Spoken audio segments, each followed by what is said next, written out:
FightHype.com here with the victorious trainer, the father and trainer of David Benavidez, Jose Benavidez Sr.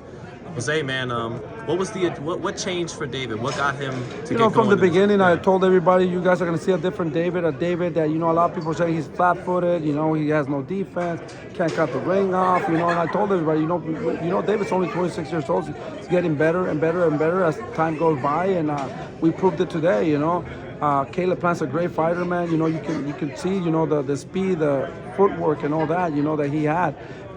I think he learned a lot from Canelo, and all the experience that he got and the motivation that he had.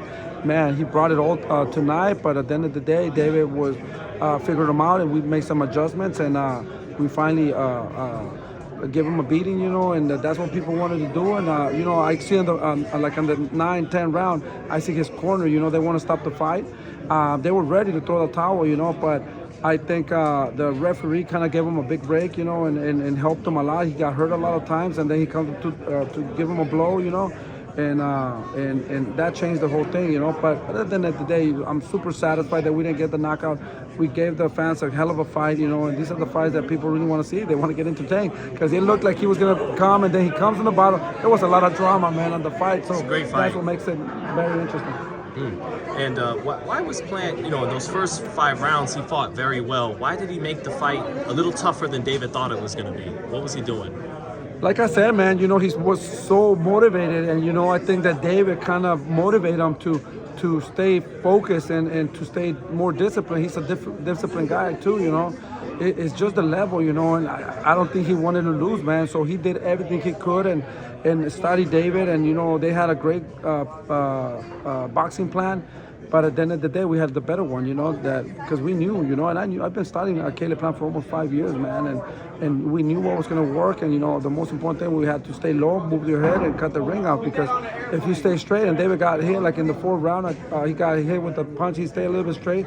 I told David that we can't do that. You got to stay low, because once you start backing up, then Caleb Plant for some reason is more like I'm not going to say an amateur, more of a straight punches, And once somebody's going back, straight back, you're going to get hit, and he's really good at that. You got to stay low, boom, boom, so you can move a little bit to the side. So we did make some adjustments, and like I said, from not knowing anything in boxing, a lot of people make a lot of fun of me that I never lace up no gloves and this and that. But at the end of the day, you could do whatever you put your mind into. I done my homework, and I've been studying and doing all that, man. That I'm the only one that knows, what I know, So, and I'm still learning, and David's only 26 years old, and fuck it, man, the sky's the limit. Anything you want to say to your haters?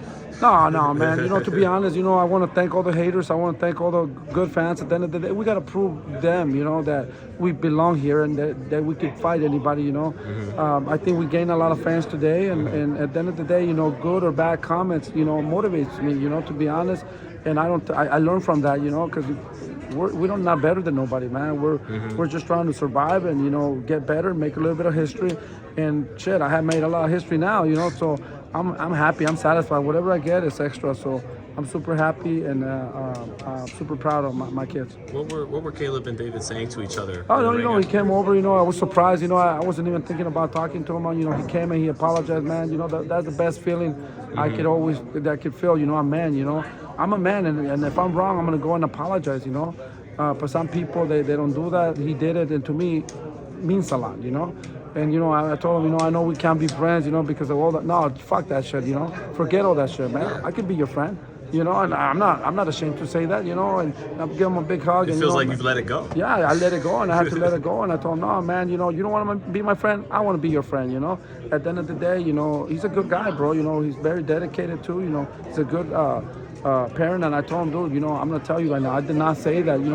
And he says, but can you apologize? I say, well, yes, I can apologize. I have no ego, man. If you want to hear that, I want to say it on the TV when they're telling you, they're giving you the interview. I can say, no, I don't have a problem saying that. I'm a man. I have my own kids. I would never say shit like that. I don't know who the fuck says that. And I would never fuck with the family of somebody, Do you think, even though Canelo stopped him and David didn't, that David put more of a beating? Yeah, it was exciting. It was 2 different fights, man. Yeah. Two different fights, and so that's why it made it exciting, Because he was beating Canelo. He wasn't beating David. You know, and like I said, Canelo just came with one punch. That was the punch that hurt him and took him out.